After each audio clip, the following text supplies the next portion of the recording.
Welcome to the deep dive, where we plunge into the stack of sources you've shared. Our goal is always to distill the most important and often surprising nuggets of knowledge. And today we're tackling a huge one. We are. Our mission is a deep dive into a historical catastrophe, understanding the profound and ultimately fatal collapse of 19th century Western civilization. It sounds a bit dramatic, I know, but the Yeah. sources show this was, well, it was no ordinary decline. We're looking at a very specific civilization. Then a unique one. Totally unique because its entire social structure revolved around this single, and as it turns out, very fragile institutional mechanism. The self-regulating market. Exactly. And that dependence, that created an inescapable paradox that it guaranteed its own demise. Okay, let's unpack this central dilemma for you, the learner. Here's the crunch. Uh-huh. The sources show that 19th century society, basically to survive the shocks of this new market, it spontaneously took protective measures. Things like factory laws, tariffs. Social security, that kind of thing. And that protection was essential. I mean, for human survival. But, and here's the paradox, by its very nature, it crippled the market's ability to self-regulate. Which then endangered society in a new, destabilizing way. It was a vicious circle, a real trap. Yeah. And the final breakdown, the cataclysm of the 1930s, that was very sudden. It was timed by the failure of the world economy. But the seeds were planted much earlier. Oh, way earlier. Yeah. The roots of the problem lay 100 years before that, when this revolutionary idea of the self-regulating market first took hold. Yeah. As the sources frame it, this idea was, it was a fundamental utopian venture. Nothing like it had ever existed. And to guide us through this history, we've pulled three fascinating, and I have to say, pretty shocking insights. First, we'll discover how the world's most ruthless international bankers, not diplomats, were the actual guardians of the 100 Years' Peace. That one is always a surprise. Then we're going to confront the dangerous fiction that labor, land, and money could ever be treated as true commodities. And why that error was basically doomed to destroy the very fabric of society. Finally, we'll see how a single, seemingly minor crisis over poor relief in rural England just completely derailed classical economic theory for nearly a century.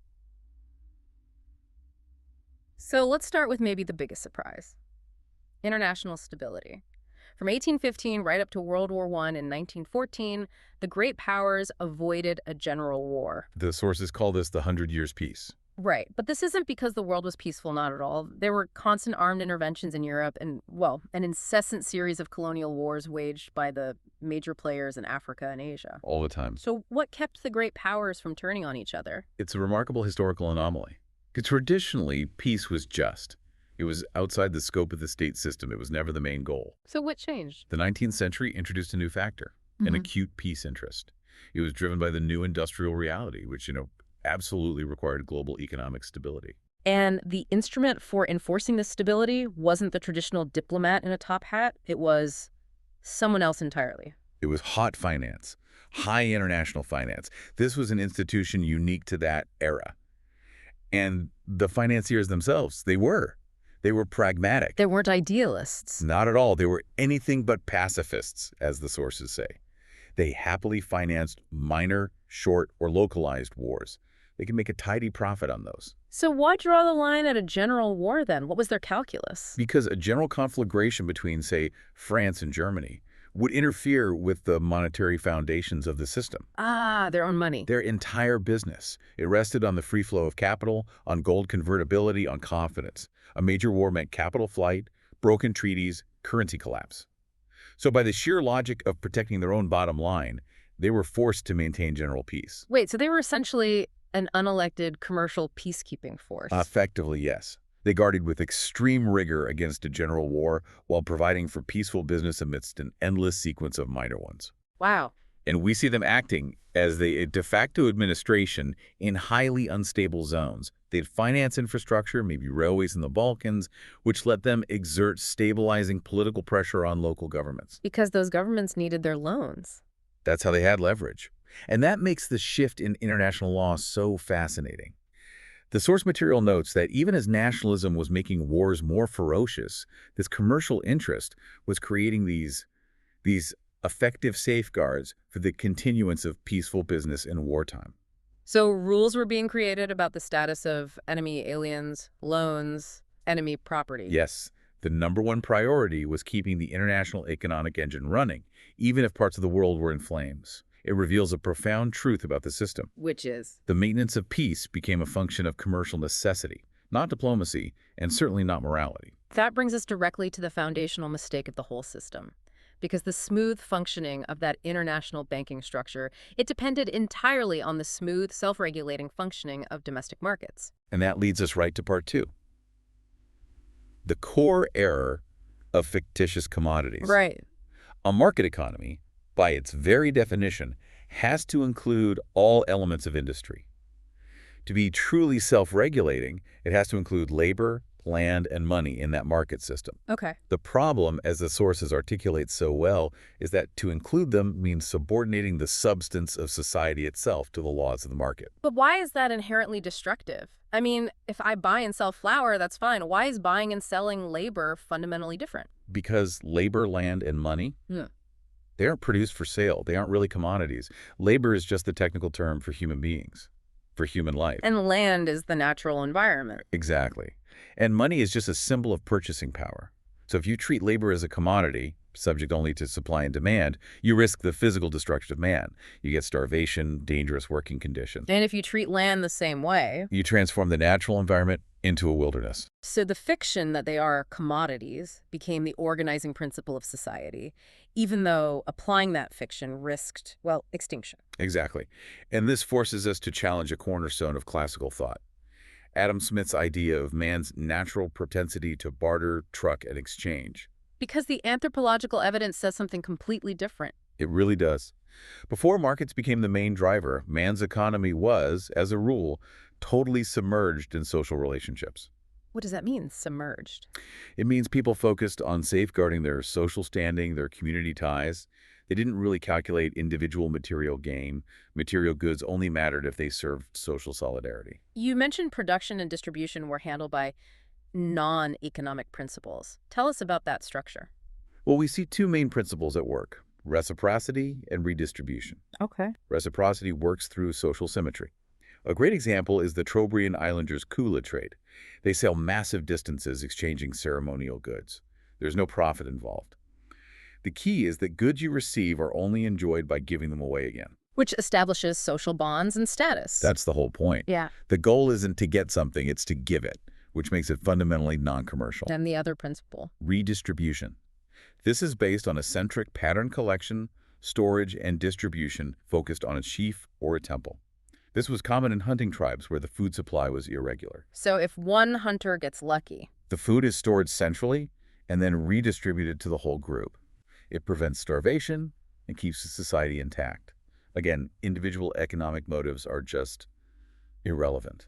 Social stability is everything. It sounds like Aristotle saw this coming 2,000 years ago. He really did. He made that crucial distinction between householding, proper producing for use, and money-making, producing for gain. A distinction that the architects of the 19th century market completely, utterly ignored. So let's pivot to how this fiction played out disastrously for labor in England. We saw earlier that the Tudors, they knew how to manage economic change. They used state power to slow down the enclosure movement. They made the economic progress socially bearable. Their priority was the community's substance, not pure efficiency. But with the Industrial Revolution, that wisdom was gone. It was just an avalanche of social dislocation. And the crisis point really focused on rural England. The government was trying to create a free national labor market by repealing old, restrictive laws, but that move was immediately countered by local magistrates. In 1795, this led to the infamous Speenhamland Law. Yes, the Berkshire Justices. Right. They invented the allowance system. They decided to grant subsidies to workers, supplementing their wages based on the price of bread and the size of their family, Trying to preserve the old paternalistic social structure. while pretending to allow for a free labor market. On paper, that almost sounds like an early safety net. So why was it such a disaster if it protected people from starvation? Because it created a completely perverse system of incentives. Employers, knowing the parish would make up the difference, Just dropped wages. they dropped them below subsistence levels. And workers, well, knowing they were guaranteed money regardless of their effort, they had no reason to earn higher wages. So it destroyed people's character. It ruined the character of the common man, making him dependent on relief even when employed. The result was this class wholly dependent on parish handouts, a veritable national calamity. It totally obstructed industrial progress. And here's where the real intellectual damage occurred. This system, it confused the absolute giants of classical economics. Malthus and Ricardo. For a century, How? Spieneland led them to believe that poverty was a necessary, inescapable part of the new industrial system, that it stemmed from the laws of nature. Wow. Malthus saw poverty going hand in hand with plenty and concluded it was because population outran the food supply. Ricardo deduced the iron law of wages, saying wages must always hover near subsistence. They were looking at the misery caused by this institutional failure. Exactly, a failed policy. And they incorrectly deduced a grim, unavoidable natural economic law from it. They mistook a policy for a law of the universe. That's a shocking failure of diagnosis. It is, and the only cure was the brutal abolition of Steenhamland in 1834. That act finally created the competitive labor market the system demanded, but the moment that happened, Society reacted. immediately, with the protective countermovement factory laws, trade unions, new forms of social insurance, the fight was on. So, if we step back, the social history of the 19th century is really the story of this double movement. You have the ideological drive to extend the market. And it's instantly followed by society's organic, spontaneous self-protection against the market's pernicious effects on labor, land, and money. This brings up a massive historical irony that the sources really highlight. The myth of laissez-faire. Yes, liberal writers at the time often claimed the market was a natural state, and that all the subsequent protectionism was a collectivist conspiracy that ruined the system. Right, that was the narrative. But the sources argue that laissez-faire was anything but natural. It had to be created. Far from it being natural, yeah. Establishing the free market actually required an enormous increase in continuous, centrally organized and controlled interventionism.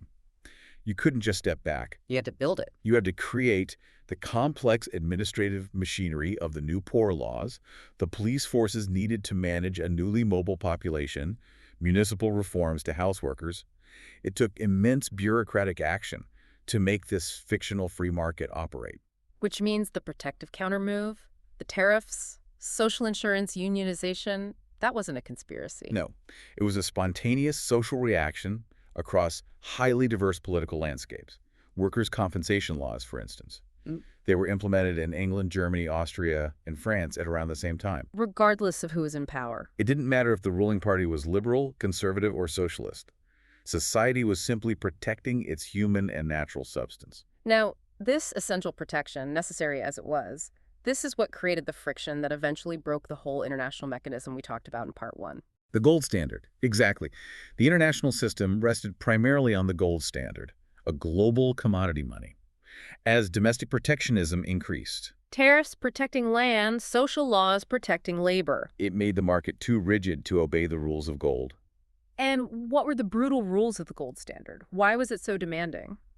It required national economies to submit to lowering domestic prices and cutting budgets, what we call deflation, whenever the currency was threatened by a gold outflow.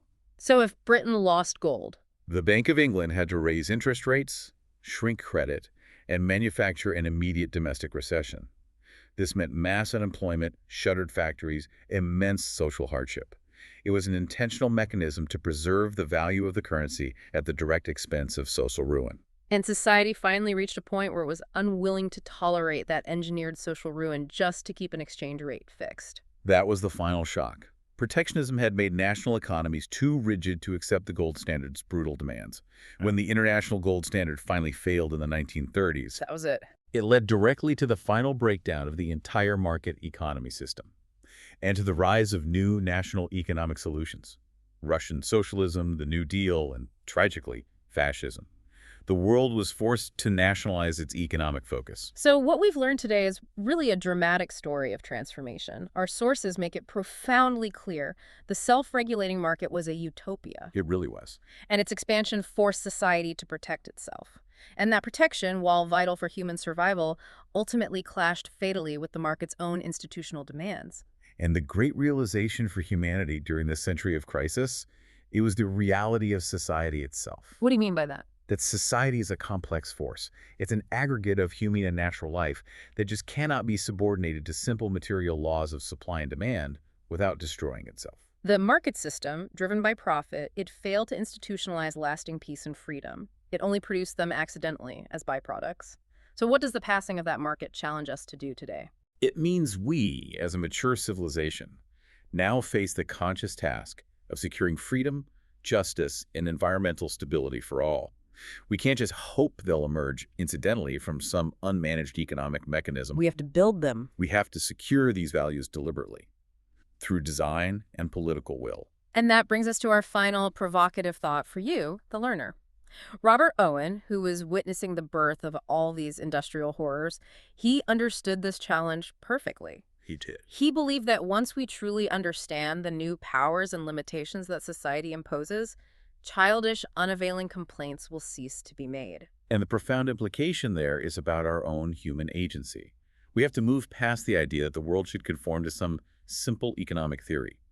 Instead, as the sources put it, the uncomplaining acceptance of the reality of society gives man indomitable courage and strength to remove all removable injustice and unfreedom. So the work of conscious, deliberate construction, free from that utopian economic fiction, begins now.